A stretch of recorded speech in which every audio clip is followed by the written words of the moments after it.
Commodity market బంగారం ధరల్లో తీవ్ర ఒడిదుడుకులకు లోనవుతుంది. ఒక్క నిమిషానికి దాదాపు 5 లక్షల కోట్లు ఆవిరైనట్టుగా తెలుస్తోంది. గంటల వ్యవధిలో అంతర్జాతీయంగా బంగారం ధరలు ఊహించని స్థాయిలో పడిపోయాయి. ఒక్క రోజు వ్యవధిలోనే ఇంత మొత్తంలో బంగారం మార్కెట్ హెచ్చుతగ్గులకు లోనవడం, ధరలు పడిపోవడం చరిత్రలో ఇదే తొలిసారిగా చెబుతున్నారు. ఈ నేపథ్యంలో మన భారత కాలమాన ప్రకారం నిన్న రాత్రి అంటే గురువారం నాడు 8 నుంచి 9 గంటల మధ్యలో నిమిషానికి $58 బిలియన్ నష్టం, అంటే మార్కెట్లో ఇండియన్ కరెన్సీ ప్రకారం 5 లక్షల కోట్ల నష్టం అన్నమాట. ఈ స్థాయిలో నిన్న హెచ్చుతగ్గులకు గురైంది. మళ్ళీ కొద్దిసేపటికే బంగారం ధర పుంజుకుంది. $2.3 ట్రిలియన్ ధర పెరిగిన పరిస్థితి. కొన్ని రోజులుగా ఇదంతా కూడా ఊహించని రీతిలో ధరలు పెరుగుతున్న పరిస్థితి కనబడుతూ ఉంది. బంగారంపై లాభాలు తీసుకునేందుకు చాలామంది వీటిపై ఇన్వెస్ట్మెంట్ చేస్తున్నారు. ఒక్కసారిగా పెట్టుబడిదారులంతా కూడా మొగ్గు చూపుతున్న పరిస్థితి. అయితే దీంతో క్షణాల్లో బంగారం ధరలు పడిపోయి మళ్ళీ హెచ్చుతగ్గులకు లోనై నిన్నంతా కూడా బంగారం మార్కెట్ అంటే కమోడిటీస్ మార్కెట్ అంతా కూడా ఒక రకమైనటువంటి భూకంపానికి గురైందని చెప్పొచ్చు. ఒక రకంగా ఈ ధరల తగ్గుదల పెరుగుదల అనేది ఇటీవలి కాలంలో దశాబ్దాల కాలంలో ఇంతలా ఎప్పుడూ జరగలేదనేది మార్కెట్ నిపుణులు కూడా చెప్తున్నారు. మొత్తం మీద నిమిషానికి $58 బిలియన్ నష్టం అంటే అసలు భారత కరెన్సీలో లక్షల కోట్ల నష్టం. ఇది ఇంతలా మార్కెట్ ధర పడిపోవడానికి అసలు ఎలాంటి కారణాలు ప్రభావితం చేస్తున్నాయి, ఎందుకు ఇంతలా మార్కెట్లో ఈ హెచ్చు తగ్గులు ఉంటాయనేది మాత్రం ఇప్పటికే ఇంకా ఎక్స్పర్ట్స్ దీనికి సంబంధించి అంచనా వేస్తున్నారు. అసలు ఇటీవలి కాలంలో బంగారం ఊహించని స్థాయికి పెరిగిపోయింది. కొనాలంటే సామాన్యునికి అందనంత ఎత్తుకు ఎదిగిపోయింది. అట్ ద సేమ్ టైం వెండి కూడా భారీగా రేటు పెరిగి వెండి రేటు కూడా దాదాపు 3 లక్షలు క్రాస్ చేసి ప్రస్తుతం అందరంత ఎత్తుకు ఎదిగింది. At the same time copper కూడా అదే పరిస్థితి. ఇవి కేవలం మెటల్స్ మాత్రమే కాదు, ప్రస్తుతం బంగారం అనేది ఒక మెటల్ మాత్రమే కాదు, బంగారాన్ని ఒక సామాజిక హోదాగా భారతీయ కుటుంబాల్లో బంగారాన్ని చాలా ప్రాధాన్యత ఉంటుంది. ప్రతి కార్యక్రమానికి అంటే శుభకార్యాలకు దీన్ని వినియోగిస్తుంటాం. అలాంటి బంగారాన్ని ఇప్పుడు కొనాలంటే చాలా సామాన్య దిగువ తరగతి మధ్యతరగతి ప్రజలు ఇబ్బందులకు గురవుతున్నారు. ది సేమ్ టైం మార్కెట్ రేట్లు పెరిగి కూడా ఓవైపు షాపుల్లో కొంత గిరాకీ లేక కూడా ఇబ్బంది పడుతున్న పరిస్థితి. కానీ అంతర్జాతీయంగా ఔన్స్ బంగారం ధర మొన్న ఒక్కసారిగా $5,000 పెరగడంతో బంగారం ధర ఇంకా పైకి పెరుగుతూనే ఉంది, వెళ్తూనే ఉంది. బట్ నిన్న కొంత కమోడిటీస్ మార్కెట్ హెచ్చు తగ్గులకు లోనైన పరిస్థితి. అసలు ఏం జరుగుతుంది, బంగారం మార్కెట్లకు సంబంధించి ఎందుకు ఇలాంటి పరిస్థితులు తలెత్తున్నాయి, ఎందుకు హెచ్చు తగ్గులు అవుతున్నాయి, ముఖ్యంగా బంగారం ధర పెరగడానికి లేదా తగ్గడానికి ప్రధాన కారణాలు ఏంటో తెలుసుకునే ప్రయత్నం చేద్దాం. మనతో జాయిన్ అవుతున్నారు శేషు, మార్కెట్ అనలిస్ట్. శేషు గారు నమస్తే, thanks for joining with us అండి. నమస్తే అండి. శేషు గారు, ఈ బంగారం ధరలు అసలు ఊహించని స్థాయిలో అంతర్జాతీయ మార్కెట్లో హెచ్చుతగ్గులకు లోనవడం నిన్న చూసాం. ఇంటర్నేషనల్ మార్కెట్లో ముఖ్యంగా కమోడిటీస్ మార్కెట్లో అసలు $56 బిలియన్ అంటే ఇట్స్ నాట్ ఎ జోక్. అది ఏంటి అంతలా ఇంత చేంజెస్ ఉంటాయా మార్కెట్లో? అసలు ఏంటి ఇంతలా ధర పడిపోవడానికి మళ్ళీ వెంటనే పుంజుకోవడానికి కారణాలు ఏమై ఉండొచ్చు అంటారు? అంటే ఫస్ట్ థింగ్ ఏంటంటే అండి, అసలు దానికంటే ముందు ఇప్పుడు మనం ఈ రోజు బాగా పడ్డాయని మనం అనుకుంటున్నాము. సో ఏ విధంగా పెరిగాయి అనేది అందరూ కూడా మాట్లాడుకోవాలి. సో గోల్డ్ కానీ గమనిస్తే భారీగా అంటే లాస్ట్ ఒక 1.5 ఇయర్‌లో ఎక్కడా కూడా ఆగకుండా ఎవరు ఎక్కడ కొన్నా కూడా అందరికీ రిటర్న్ ఇచ్చుకుంటూ పోయింది. అదే విధంగా సిల్వర్ కూడా అండి. సిల్వర్ కూడా మన ఇండియన్ బాస్కెట్‌లో గాని గమనిస్తే దగ్గరగా 66,000 అట్లా ఉండేది, 70,000 ఉండేది కాస్త దగ్గరగా 3,90,000 దాకా వెళ్ళిందనమాట. అంటే ఇదంతా కూడా జరిగింది లాస్ట్ ఒక 1.5 ఇయర్‌లో జరిగింది. అంటే ఒక 1.5 ఇయర్‌లో రికార్డ్ స్థాయిలో అటు సిల్వర్ కానివ్వండి, గోల్డ్ కానీ పెరిగాయి. అసలు ఎందుకు పెరిగాయి ఈ విధంగా అంటే మెయిన్ రీజన్ పరంగా చెప్పాలంటే ఇక్కడ డిమాండ్ అండ్ సప్లై కన్నా ఎక్కువగా ఏంటి అంటే వీటిని ఏమంటామంటే ప్రెషస్ మెటల్స్ అంటాం, గోల్డ్ అండ్ సిల్వర్ ని. సో సాధారణంగా ఇవి ఎలా ఉంటాయంటే వీటి ట్రెండ్ ఎలా ఉంటుందంటే గ్లోబల్ మార్కెట్స్ లో బాగా అన్సర్టెనిటీ ఉండి అబ్నార్మల్ గా గ్లోబల్ మార్కెట్స్ ఉన్నప్పుడు అప్పుడు వీటిలో బాగా బయింగ్ అనేది వస్తుంది. అయితే లాస్ట్ 2 ఏళ్లలో 3 ఏళ్లలో మనం ఏంటంటే అన్ని అసెట్ క్లాసెస్ పెరిగాయి అనమాట. గోల్డ్ పెరిగింది, సిల్వర్ పెరిగింది, బేస్ మెటల్స్ పెరిగాయి, తర్వాత స్టాక్ మార్కెట్స్ పెరిగాయి, ఈ విధంగా అన్ని పెరిగాయి. అందులో భాగంగా బాగా విపరీతమైన బుల్లిష్ ట్రెండ్ దీంట్లో ఏర్పడింది. సో దాని కారణంగా సిల్వర్ అండ్ గోల్డ్ బాగా పెరిగాయి. దీనికి తోడు ఏం చేశాయంటే ఈ గ్లోబల్ గా అన్సర్టిటీ ఉండేటప్పటికి అంటే అంటే స్టాక్ మార్కెట్స్ బాగా పెరిగి ఎకానమీస్ బాగా వీక్ ఉండే టైంలో చాలా దేశాలు అంటే లైక్ అమెరికా కావచ్చు, లేకపోతే చైనా కావచ్చు, ఇట్లా చాలా దేశాలు రిజర్వులు పెంచుకున్నాయండి. గోల్డ్‌ని కొన్నాయి. అంటే గోల్డ్‌ని ఇక్కడ శేషి గారు ఇప్పుడు మీరు చెప్తున్నట్టుగా జియో పొలిటికల్ రీజన్స్, భౌగోళిక రాజకీయపరమైన ఉద్రిక్తతలు, అమెరికా గ్రీన్లాండ్ తీసుకోండి, రష్యా ఉక్రెయిన్ తీసుకోండి, లేదంటే మిడిల్ ఈస్ట్ తీసుకోండి, ఇవన్నీ రకరకాల కారణాలు సెంట్రిక్గా, అమెరికన్ సెంట్రిక్గా ఇవన్నీ నడుస్తూ ఉన్నాయి. బట్ ఎందుకు అంటే ఇది వై గోల్డ్ అంటే గోల్డ్ మీద ఎందుకు ఇట్స్ ఏ సేఫ్ ఇన్వెస్ట్మెంట్ అని భావిస్తున్నారు? అంటే ఒక గోల్డే ఎందుకు అనుకోవాలి మనం ప్రధానంగా దీని మీద ఎందుకు పెడుతున్నారు? గోల్డ్ ఎందుకు అంటే అంటే అదే నేను ఇంతకుముందు చెప్పినట్టుగా మెటల్స్ లో మనకి ప్రెషస్ మెటల్స్ ఉంటాం. గోల్డ్, సిల్వర్ ని ఏం చేస్తే ఏదైనా కూడా దేశము ఏం చేస్తుందంటే ఒక అన్సర్టిటీ ఉన్నప్పుడు ఏం చేస్తుందంటే గోల్డ్ కొంటుందండి. గోల్డ్ రిజర్వ్ పెంచుకుంటుంది. సెంట్రల్ బ్యాంక్స్ కావచ్చు, ఈ విధంగా బ్యాంక్స్ కావచ్చు, ఇవన్నీ కూడా ఏంటి అంటే గోల్డ్ పెంచుకుంటాయి. సో ఆ విధంగా ఏంది అంటే లాస్ట్ ఒక 1 ఇయర్ లో గోల్డ్ ని దాదాపు అన్ని సెంట్రల్ బ్యాంక్స్ బాగా గోల్డ్ ని కొనడానికి ముందుకొచ్చాయి. సో అది మెయిన్ రీజన్. అంటే ఓవరాల్ గా అంటే అసలంటే సరే గోల్డ్ సెంట్రల్ బ్యాంక్స్ కొంటున్నాయి ఇవన్నీ కాదు. అసలు వీటన్నిటికంటే మెయిన్ రీజన్ ఏంటి అంటే లాస్ట్ 2 ఏళ్లలో ఈ అసెట్ క్లాసెస్ అంటాం. అంటే అన్ని రకాల మార్కెట్స్ అటు స్టాక్ మార్కెట్స్ కావచ్చు, గోల్డ్ కావచ్చు, ఇంతకుముందు నేను చెప్పినట్టుగా అన్ని రకాల మార్కెట్స్ లో ఒక విపరీతమైన ధోరణి అంటే పెరగడమే చూస్తున్నాం. పెరుగుతూనే ఉన్నాయి. నాన్ స్టాప్ గా పెరుగుతూనే ఉన్నాయి. సో అది మనకి ఏంటి అంటే దానికి రకరకాల కారణాలు మీరన్నట్టుగా జియో పొలిటికల్ కావచ్చు, ఆ తర్వాత ట్రంప్ వచ్చిన తర్వాత మరీ ముఖ్యంగా లాస్ట్ 1 ఇయర్ లో అంటే అన్సర్టిటీ అనేది ఎక్కువైపోయింది. అంటే పిచ్చి పిచ్చి నిర్ణయాలు తీసుకోవడము. సో ఎప్పుడు ఏం చేస్తాడో తెలీదు. గ్లోబల్ గా ఎటువంటి రానున్న రోజుల్లో ఎటువంటి అన్సర్టెనిటీ ఉంటుంది, ఎకానమీస్ క్రాష్ అయిపోతాయి. ఇటువంటి భయాలన్నీ కూడా వెరసి గోల్డ్ ని కొన్నారండి. అందరూ కొన్నారు. సో ఆబ్వియస్ గా ఏమవుతుందంటే ఇప్పుడు ఏదన్నా శశి గారు ఇప్పుడు ఈ ఈ ట్రంప్ ముఖ్యంగా ఈ టారిఫ్ వార్ ఎప్పుడైతే స్టార్ట్ చేశాడో దాంతో కరెన్సీలకు సంబంధించి కూడా అన్సర్టనిటీ ఉంది. ఆయా ఉందండి. కరెన్సీల విలువ హెచ్చుతగ్గులు, తర్వాత యెస్. ఫెడ్ వడ్డీ రేట్లకు సంబంధించి ఈ అమెరికన్ బ్యాంక్స్ ఇవన్నీ కూడా ఇదంతా ఇట్స్ ఎ గేమ్ అనుకోవచ్చా? గేమ్ ఇప్పుడు ఒకటి అందరూ ఇప్పుడు ట్రంప్ ఏం చేస్తున్నాడు ఏంటి అనేది ఎవరికి తెలియదు. ఆయనకు కూడా తెలియదు అనమాట. సో ట్రంప్ ఏం చేస్తున్నా అంటే వాళ్ళ డొమెస్టిక్ ఎకానమీని స్ట్రెంథన్ చేసుకోవడానికి రకరకాల నిర్ణయాలు తీసుకుంటున్నాడు. కాకపోతే ఏంటి ఇవి పెరిగింది రీజన్ గోల్డ్, సిల్వర్ బాగా అబ్నార్మల్ గా పెరిగాయండి. ఫస్ట్ పాయింట్ ఏంటంటే అబ్నార్మల్ గా పెరగడానికి కారణం ఏంటి అంటే అందరూ కూడా ఇప్పుడు మనం చూస్తున్నాము ఎవరు ఎక్కడ బయట మనకి కలిసినా కూడా అందరూ గోల్డ్ గురించే మాట్లాడుకుంటారు, సిల్వర్ గురించి మాట్లాడుకుంటారు. అంటే కామన్ మ్యాన్ దగ్గర నుంచి అందరూ కూడా గోల్డ్, సిల్వర్ లో ఇన్వెస్ట్ చేస్తున్నారు. దాంతో పాటు ఈటీఎఫ్స్ వచ్చాయి. ఇట్లా రకరకాలుగా అందరూ కూడా ఏంటి అంటే అందరూ వాళ్ళ స్థాయిని తగ్గట్టుగా 1,00,000 అంటే 1,00,000, 10,00,000 ఉన్నవాడు 10,00,000, 10,000 ఇట్లా ప్రతి ఒక్కరు కూడా గోల్డ్ లో ఇన్వెస్ట్ చేసేటప్పటికి ఆటోమేటిక్ గా గ్లోబల్ గా ఇదే ట్రెండ్ కనపడింది. సో అందరూ కూడా ఇన్వెస్ట్ చేసేటప్పటికి గోల్డ్, సిల్వర్ లో ఆటోమేటిక్ గా పెరగడం ప్రైస్ యాక్షన్ అంటాం అన్నమాట. ప్రైస్ విపరీతంగా పెరిగాయి. ఫ్యూచర్స్ లో జరుగుతుంది ట్రేడింగ్. అంతా అందరూ కూడా ఏమనుకుంటారంటే సో మన ఇక్కడ మన ఇండియాలో కన్సంప్షన్ పెరిగింది. ఇవి కాదండి. వీటన్నిటికంటే మించి ఏంటంటే ఫ్యూచర్ లో ట్రేడింగ్ జరుగుతూ ఉంటుంది. వరల్డ్ వైడ్ గా 24/7 ఒక కొన్ని చోట్ల కొన్ని మార్కెట్లు ఆగినా కూడా మధ్యలో ట్రేడింగ్ జరుగుతుంటుంది. అందులో ఫ్యూచర్స్ లో బాగా మనకి ఈ మధ్య కాలంలో లాంగ్ పొజిషన్స్ అంటాము హెవీగా తీసుకుంటున్నారు. అయితే ఇప్పుడు బ్రేక్ పడిందని చెప్పొచ్చు గోల్డ్, సిల్వర్. ఇక్కడ నుంచి కొంత కరెక్షన్ లోకి వెళ్ళి మరింత కిందకి వచ్చే అవకాశాలు గోల్డ్, సిల్వర్ లో కనపడుతున్నాయి. సో ఫ్రెష్ గా నా ఉద్దేశం ప్రకారం ఎవరు కూడా ఈ లెవెల్లో కొనొద్దని చెప్తాను. ఇంకా చెప్పాలి అంటే ప్రాఫిట్ బుక్ చేసుకోమని చెప్తాను గోల్డ్, సిల్వర్ లో.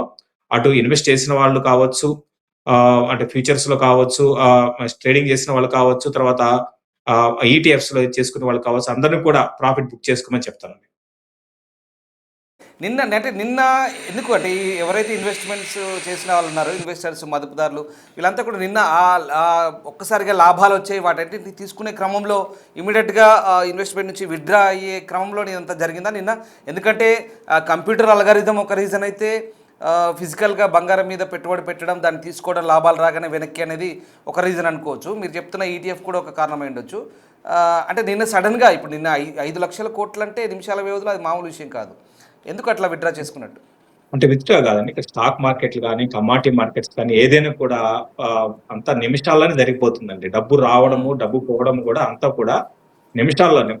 అంటే నిమిషాల్లో ఇప్పుడు 5,00,000 ఆవిరయ్యింది అంటే 5,00,000 పోయిందని కాదండి. ఇక్కడ పాయింట్ ఏదంటే ప్రైస్ యాక్షన్ అంటాం. అంటే ఫర్ ఎగ్జాంపుల్ ఈ రోజు సిల్వర్ ఫ్యూచర్స్ కానీ గమనిస్తే ఈ రోజు హై ఇంటర్నేషనల్ మార్కెట్ లో $118.30. ఇప్పుడు ప్రస్తుతానికి 98 దగ్గర ఉంది. అంటే దగ్గర దగ్గర 14% ప్రస్తుతానికి కరెక్ట్ అయి ఉందన్నమాట. సో అదంతా కూడా ఈ రోజు జరిగింది. సో ఇంకా జరుగుతుంది ఫ్యూచర్స్ లో, ఇంకా కరెక్షన్ అనేది ఉంటుంది. సో కాబట్టి ఏంటంటే ఇదంతా కూడా ఏంటంటే ట్రేడింగ్ లో భాగంగా ఈ అబ్నార్మాలిటీస్ ఉంటాయి. తర్వాత ఏంటి అంటే ఇక్కడ నుంచి మరింత పడింది అనుకోండి, తర్వాత ఫ్యూచర్స్ లో లాంగ్ ఉన్న వాళ్ళందరికీ కూడా మార్జిన్ షార్ట్ ఫాల్ అంటాం. అంటే మార్జిన్ ప్రెషర్ వస్తుంది. సో వాళ్ళేంటి అంటే తక్కువ డబ్బులు పెట్టి లెవరేజ్ తీసుకొని, అంటే వాళ్ళ దగ్గర ఒక 20-30% ఉంటే 70% లెవరేజ్ తీసుకొని ఒక ఫ్యూచర్, గోల్డ్ ఫ్యూచర్ కావచ్చు, తర్వాత కమాడిటీస్ కావచ్చు, ఫ్యూచర్స్ కొంటారనమాట. సో ఇది పడేటప్పటికి ఏమవుతుందంటే వాళ్ళ దగ్గర డబ్బులు యాడ్ చేయాల్సి ఉంటుంది అకౌంట్ లో. యాడ్ చేయలేని పరిస్థితిలో అది సెల్లింగ్ వచ్చేస్తుంది అనమాట. సో ఇవన్నీ ఉంటాయండి. ఈ మార్జిన్ ప్రెజర్స్ కూడా ఉంటాయి. అంటే ఇక్కడ నుంచి ఇంకొక 10% పడితే ఇంకా మరింత మార్జిన్ ప్రెషర్ గోల్డ్, సిల్వర్ లో, మరి ముఖ్యంగా సిల్వర్ లో ఎక్కువ మార్జిన్ ప్రెషర్ రావడానికి అవకాశం ఉంది. ఉమ్. ఇప్పుడు సరే, జనరల్గా మరి ఇప్పుడున్న పరిస్థితుల్లో బంగారం ఇంటర్నేషనల్లో ఔన్స్ ధర, ఇప్పుడు మనం ఒకటి రిచ్ డాడ్ పూర్ డాడ్ అని ఆయన చెప్తున్నాడు. ఆయన ఆ, $27,000 కూడా వెళ్ళిపోవచ్చు ఫ్యూచర్లో, అంటే 9 లక్షలకు కూడా కావచ్చు అని అంటున్నాడు మన ఇండియన్ మార్కెట్ ప్రకారం. ఇదంతా అంటే ఇవన్నీ జస్ట్ ఒక ప్రెడిక్షన్ లాంటిది అనుకోవచ్చా, నిజంగా అదంతా జరిగే పనేనా? అండ్ మోర్ ఓవర్ ఈ ఇయర్ 2026లో ఇప్పుడు 5,000 పర్ ఔన్స్ దాటింది, ఆల్రెడీ 5,600కు వచ్చింది. ఇంకా ఎంత పెరగొచ్చు అంటారు? ఇక్కడ కొంచెం స్టాప్ పడే అవకాశాలు ఉన్నాయండి గోల్డ్ కి అయితే. సో గోల్డ్ కి అయితే ఇక్కడ ప్రస్తుతానికి ఈ లెవెల్లో కొంచెము ఆగడానికి అవకాశం ఉంది. దగ్గర దగ్గర నేను అనుకోవడము ఒక ఇక్కడ నుంచి 40-50,000 ప్రైస్ కరెక్షన్ గోల్డ్ లో రావడానికి అవకాశం కనపడుతుంది. నేను కూడా 1,20,000 దాకా రావచ్చు. ఈ టైంలో అయితే ఇంతకుముందు నేను చెప్పినట్టుగా గోల్డ్ లో ఫ్రెష్ బయింగ్ అయితే వద్దంటాను. సో ఇంతకుముందు మీరు అన్నట్టుగా గోల్డ్ ఇంతవరకు వెళ్తుంది, ఇవన్నీ కూడా స్పెక్యులేషన్స్ ఏనండి. So but comparatively silver compare చేసుకుంటే గోల్డ్ క్రాష్ అనేది తక్కువ ఉంటుంది. బట్ ఇప్పుడు రీసెంట్ గా ఫర్ ఎగ్జాంపుల్ జనవరిలోనే 26% పెరిగింది. హిస్టరీలో 1980 తర్వాత ఈ విధంగా తర్వాత ఒక 1 మంత్ లోనే 26% గోల్డ్ పెరిగింది. ఆబ్వియస్ గా ఎంత పెరిగినప్పుడు మనం అంటుంటాం కదా, పెరగడం విరుగుడు కోసమే అనేది. డెఫినెట్ గా ఒక 30-40% కరెక్షన్ గోల్డ్ ఎక్స్పెక్ట్ చేస్తున్నాను. 70% దాకా 30 కాదు, సారీ 40% దాకా సిల్వర్ లో కరెక్షన్ ఎక్స్పెక్ట్ చేస్తున్నాను ఇక్కడ నుంచి. ఇప్పుడు అంటే ఇది ఇప్పుడు ఎంతవరకు సురక్షితం అనుకోవచ్చు నిజంగా? బంగారం మీద కానీ వెండి మీద కానీ కొంతమంది ఏదో ధరలు బాగా పెరుగుతున్నాయి, పెట్టుబడి పెట్టి చూద్దాం అన్నట్టుగా, ఒకవేళ సర్ప్లస్ మనీ ఉన్న వాళ్ళు కావచ్చు, ఎక్కువగా సరే చూద్దాం అన్నట్టుగా అనుకుంటే కనుక అది పెట్టుబడికి సరైన మార్గమే అనుకోవచ్చా ఇప్పుడున్న పరిస్థితిలో వద్దని కొంచెం ఆగమని చెప్తాను. ఇప్పుడే జస్ట్ కరెక్షన్ స్టార్ట్ అయింది. కరెక్షన్ అనేది ఇన్ని రోజులు లాస్ట్ ఒక 1.5 year ర్యాలీకి బ్రేక్ పడింది. ఇప్పుడే కరెక్షన్ స్టార్ట్ అయింది. కాబట్టి ఈ టైంలో ఫ్రెష్ బయింగ్ వద్దని చెప్తాను. ఒక అట్లీస్ట్ ఒక 2 months 3 months వెయిట్ చేయండి. సో అప్పుడు పరిస్థితిని బట్టి ఒక కాల్ తీసుకోవచ్చు. ఇప్పుడు ఫ్రెష్ బయింగ్ అయితే నేను ఎటువంటి పరిస్థితుల్లో కూడా సిల్వర్ లో అసలు వద్దని చెప్తాను. గోల్డ్ లో మాత్రం ఒక 2-3 months తర్వాత ఇక్కడ నుంచి చూసి ప్రైస్ కరెక్షన్ ఎంత వరకు ఉందో చూసుకొని అప్పుడు ట్రై చేయొచ్చు. అప్పుడు కూడా పరిస్థితిని బట్టి చెప్తాను. బట్ ఏదైనప్పుడు కూడా నా అంచనా ప్రకారం అయితే ఏదంటే, ఒకసారి ట్రెండ్ రివర్స్ అయితే మళ్ళీ ట్రెండ్ అప్ ట్రెండ్ రావడానికి అట్లీస్ట్ 1.5 year to 2 years పడుతుందండి. అంటే ఇక గోల్డ్ ఇంతకు ముందులాగా ఇప్పుడు ఇక్కడ నుంచి ఇంకొక 20,000-30,000 గోల్డ్ లో కరెక్షన్ వస్తే మళ్ళీ మునుపటిలాగా ఫాస్ట్ గా పెరిగిపోయి న్యూ హైస్ కి వెళ్లే అవకాశాలు నెక్స్ట్ 1.5 year 2 years అయితే నాకైతే కనపడలేదు. రైట్. ఇప్పుడు శేష్ గారు, ఒక డౌట్, ఒక కామన్ మ్యాన్కి వచ్చే డౌట్ ఏంటంటే, సరే చైనా ఇంక ఇతర దేశాలు దాదాపుగా అన్ని సెంట్రల్ బ్యాంకులు అన్నీ కూడా ఆయా దేశాల బ్యాంకులు టన్నుల కొద్దీ స్టాక్ చేసుకుంటున్నాయి అనుకుందాం. తర్వాత ఇప్పుడు ఈ జియో పొలిటికల్ టెన్షన్స్ తగ్గుతాయి అనుకుందాం. తర్వాత పరిస్థితి ఏంటి మరి? బంగారం వెండి ధరల్లో మళ్ళీ మార్పులు ఊహించని రీతిలో ఉండొచ్చా? ఫ్లాట్ అయిపోతాయి. ఇక్కడ ఏమైందంటే మీరు గమనిస్తే మన ఇండియన్ స్టాక్ మార్కెట్స్ చాలా, అంటే అన్ని దేశాల కన్నా మనము చాలా స్ట్రాంగ్ గ్రోత్, రోబస్ట్ గ్రోత్ మన ఇండియన్ మార్కెట్ లో ఉంది. అయితే మన మార్కెట్స్ పెరగడం పక్కన పెట్టి పడుతున్నాయి. లాస్ట్ కొన్ని నెలలుగా పడుతున్నాయి. అయితే ఇక్కడ ఏమైతే ఒక షిఫ్ట్ ఏమవుతుంది అంటే, మళ్ళీ మన ఇండియన్ ఈక్విటీ మార్కెట్స్ పెరిగి గోల్డ్ సిల్వర్లు పడడానికి అవకాశం ఉంది. కాబట్టి నేను పదే పదే చెప్తున్నాను, గోల్డ్, సిల్వర్‌లో ఇప్పుడైతే ఫ్రెష్ బయింగ్ అయితే వద్దని చెప్తాను.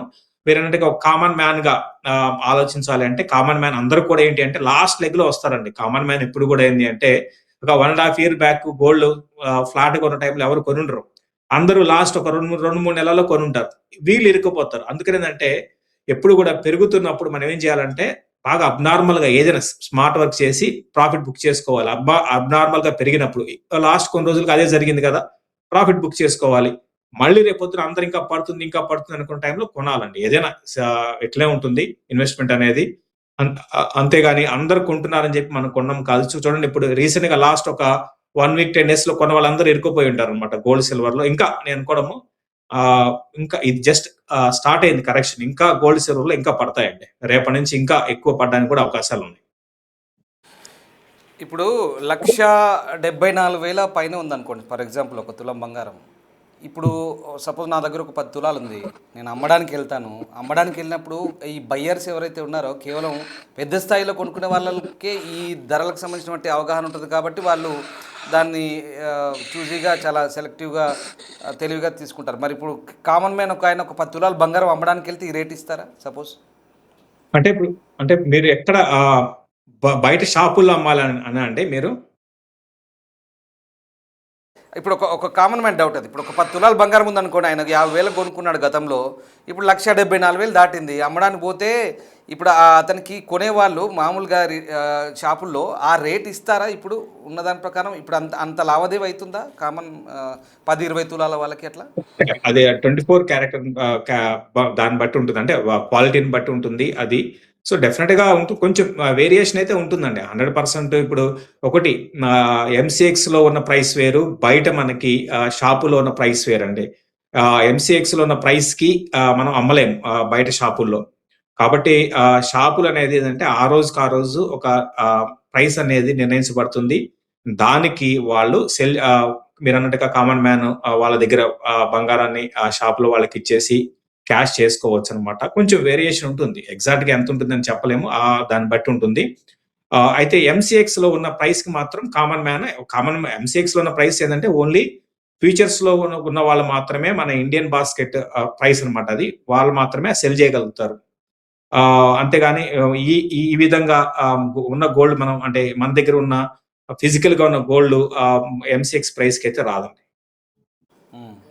అండ్ ఇంకొకటండి, ఇప్పుడు చాలామంది ఇప్పుడు రేపు నిర్మలమ్మ ప్రవేశపెట్టబోయే బడ్జెట్‌లో ఈ సుంకాలు తగ్గుతాయి, కస్టమ్స్ డ్యూటీ తగ్గుతుంది, బంగారం రేట్లు కూడా తగ్గుతాయి అనేది నిన్న మొన్న వార్తలు వస్తున్నాయి. మేము కూడా ఆ వార్తని చెప్పాం. ఏంటి దీంట్లో మతలబ్ ఏంటి? నిజంగా అంటే డ్యూటీ తగ్గితే బంగారం ఎంత తగ్గొచ్చు అంటారు బహుశా ఒక తులానికి? అంటే మనం బై అండ్ లార్జ్ చెప్పాలంటే మనం గోల్డ్ గాని, సిల్వర్ కానీ ఏందంటే మనకి భారీగా ఇంపోర్ట్ చేసుకోవడమే తప్ప డొమెస్టిక్‌గా ఏమాత్రం కూడా లేదండి. డెఫినిట్‌గా అటు సెంట్రల్ గవర్నమెంట్ నుంచి కొంత తగ్గిస్తే డెఫినిట్‌గా కొంత ప్రైస్ అనేది తగ్గడానికి అవకాశం ఉంది. సో, ఇంక గోల్డ్ కన్జంప్షన్‌లో గాని గమనిస్తే మన ఇండియా దగ్గరగా 750-800 కన్జంప్షన్ పరంగా చూడాలంటే టన్స్ గోల్డ్‌ని కన్జంప్ట్ చేస్తుంది. ఫస్ట్ చైనా ఉందండి. 900 టన్స్ అనమాట.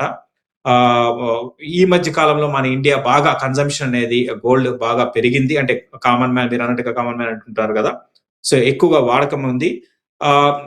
బడ్జెట్‌లో మాత్రం నేను అనుకోవడము గోల్డ్, సిల్వర్‌కి కొంచెం పాజిటివ్‌గా అంటే రై రి కొనాలి అనుకునే వాళ్ళకి మాత్రం కొంచెం పాజిటివ్‌గా ఉండే అవకాశాలు ఉన్నాయనిపిస్తుందండి.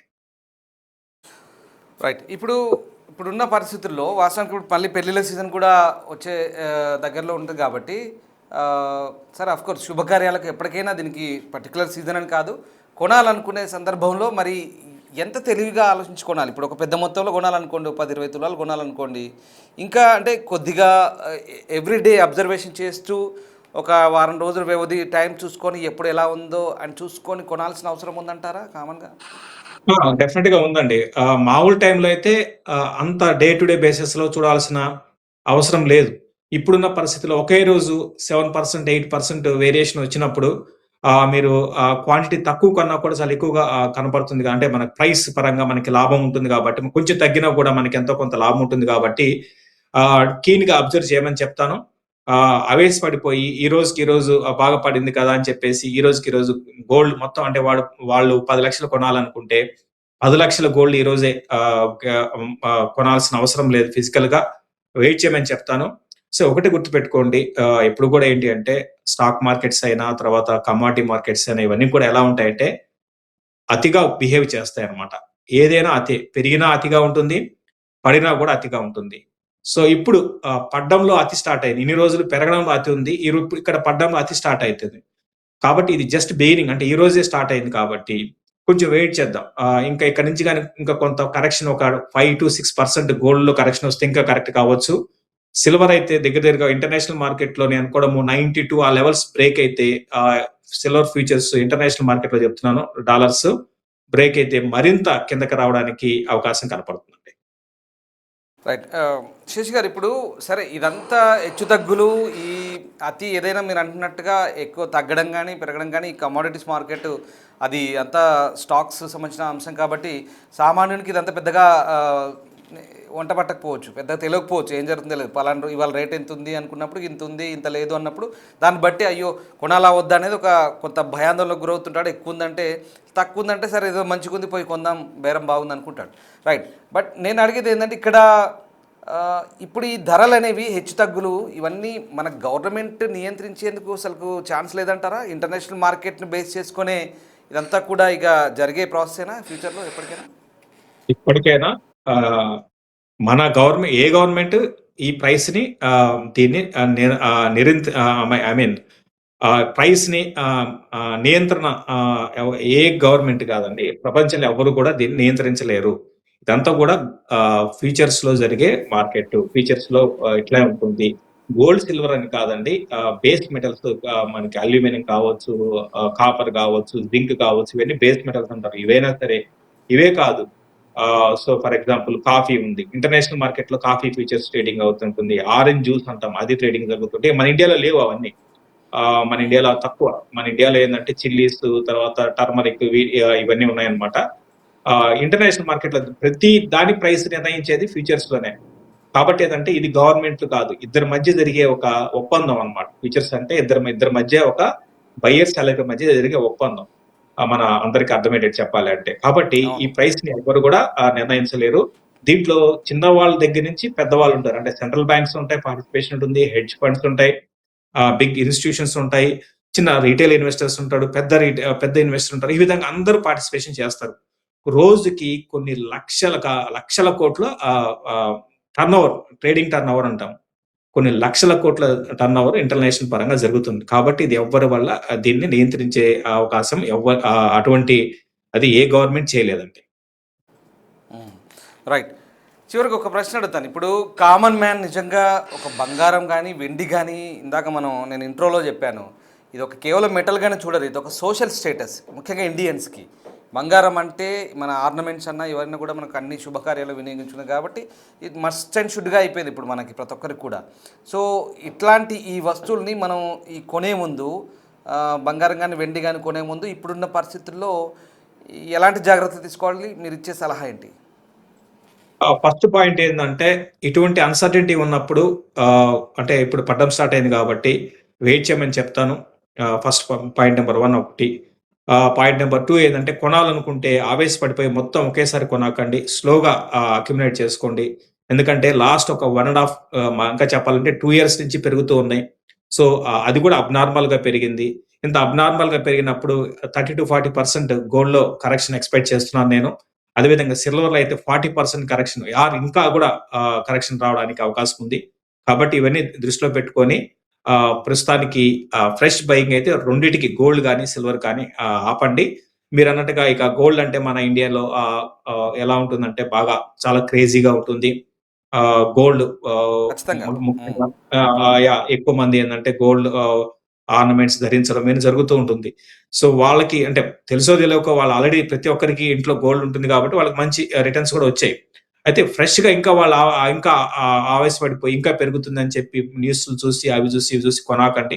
కొంచెం ఆగండి. ఈ టైంలో స్మార్ట్ వర్క్ చేయండి. బాగా సింపుల్, అందరికి అర్థమయ్యేటట్టు చెప్పాలంటే బాగా పెరిగినప్పుడు మనం జాగ్రత్త పడాలి. బాగా పడుతున్నప్పుడు గోల్డ్‌ని మళ్ళీ రేపొద్దున ఇక్కడి నుంచి 30,000-40,000 కరెక్షన్ వచ్చిందనుకోండి గోల్డ్, అప్పుడు బయింగ్ స్టార్ట్ చేయమని చెప్తా. Exactly. Right. Yes. Thank you very much Shashi గారు. వెల్కమ్. వెల్కమ్. రైట్.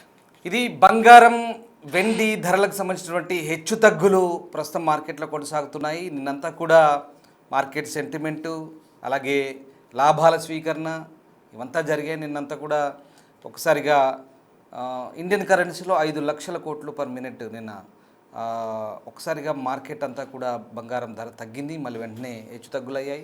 మొత్తం $5.5 ట్రిలియన్ లావాదేవీలు జరిగాయి నిన్నంతా కూడా గురువారం. అంటే ఇంటర్నేషనల్ మార్కెట్ నుంచి ఇండియా మార్కెట్లో ఇదంతా కూడా ఓవరాల్గా అన్ని మార్కెట్లు కలిపి. సో ఇది పరిస్థితి. అంటే బంగారం ధర హెచ్చు తగ్గులకు లోనవుతుంది. బంగారం, వెండి ఇవన్నీ కూడా హెచ్చు తగ్గులకు లోనవుతుంది. కాస్త పడిపోయింది ధర. ప్రస్తుతానికైతే ఒక బంగారం ధర 8,000 తగ్గింది, వెండి కూడా తగ్గింది, 30,000 వరకు కూడా తగ్గింది. మళ్ళీ పెరగొచ్చు, మళ్ళీ తగ్గొచ్చు. ఇదంతా కూడా కమోడిటీస్ అంతా కూడా మార్కెట్ అంతా చాలా డిఫరెంట్గా ఉంటుంది. కన్ఫ్యూజ్ కావద్దు ఎక్కడ. నేను చెప్పేది ఒకటే, వ్యూవర్స్ అడ్వైస్ చేస్తున్నాం. ఇవన్నీ కూడా మీ పెట్టుబడులకు సంబంధించినటువంటి ఏవైనా ఆలోచనలు ఉంటే మీకు ఎవరైనా తెలిసిన మార్కెట్ ఎక్స్పర్ట్ను సంప్రదించండి. వాళ్ళ సలహాలు సూచనలు తీసుకొని దట్స్ యువర్ ఓన్ రిస్క్ అండి. మళ్ళీ చెప్తున్నాం, వ్యూవర్స్ అడ్వైస్ చెప్తున్నాం, మీ సొంత రిస్క్ అది. మీరు వాళ్ళ మీ ఎక్స్పర్ట్ సలహా సూచనలు లేక మీకు తెలిసిన వాళ్ళ సలహాలు సూచనలు తీసుకొని దాన్ని బట్టి మీరు మూవ్ కావాల్సిందిగా చెప్తున్నాం. ఎందుకంటే మార్కెట్ సెంటిమెంట్ అనేది ఎప్పుడో ఒకలా ఉండదు, ఒక్కోసారి ఒక్కో రకంగా ఉంటుంది. కాబట్టి బంగారం, వెండి ధరలు అయితే హెచ్చు తగ్గులు కనిపిస్తుంది. ఇప్పుడైతే క్లియర్గా ప్రస్తుతం ఇండియా మార్కెట్లో బంగారం ధరలు అలాగే వెండి ధరలు ప్రస్తుతానికైతే కాస్త తగ్గుముఖం పట్టాయి. మళ్ళీ ఇవాళ రాత్రికి ఎలా ఉంటుందో చెప్పలేం. ఈ బులియన్ ట్రేడింగ్, ఈ తర్వాత కమోడిటీస్ ట్రేడింగ్ అంతా చాలా డిఫరెంట్గా ఉంటుంది. ఎప్పుడు దీన్ని అంచనా వేయలేని పరిస్థితి అయితే ఉంటుంది. ప్రస్తుతానికైతే అంతర్జాతీయ ఉద్రిక్తతలు, రాజకీయంగా జియోపాలిటిక్స్, అమెరికా ఎప్పుడైతే టారిఫ్ రేట్లు పెంచిందో అందరి మీద, దాని తర్వాత అటువైపు గ్రీన్లాండ్ ఇష్యూ ఉంది, తర్వాత ఇరాన్ ఇష్యూ ఉంది, మరోవైపు మిడిల్ ఈస్ట్లో ఇరాన్ ఇష్యూ ఉంది, ఉక్రెయిన్ రష్యా వార్ కొనసాగుతోంది, తర్వాత వెనిజువలా ఇష్యూ ఉంది.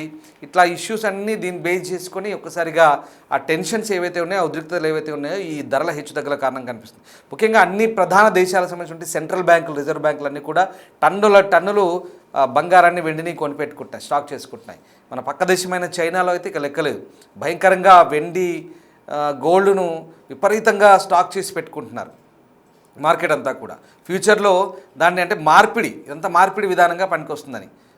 సో అది పరిస్థితి. దానివల్ల ఇప్పుడు ఈ బంగారం రేట్లు అడ్డగోలుగా, వెండి రేట్లు పెరుగుతున్నాయి, మెటల్స్ రేట్లు పెరుగుతున్నాయి. మరి మన ఇండియాలో మనకు బంగారం అంటే చాలా సెంటిమెంట్ కాబట్టి చాలామంది ఇది కొనేది మొగ్గు చూపుతారు. కానీ ఇప్పుడున్న పరిస్థితుల్లో సామాన్యుడు కొనాలంటేనే 1,70,000 అంటే వామ్మో ఏంటి 1,70,000 కొనాలా వద్దా అనేది ఒక ప్రస్తుతం ఉన్న పరిస్థితిలో ప్రతి ఒక్కరూ ఆలోచించే పరిస్థితి కనబడుతుంది.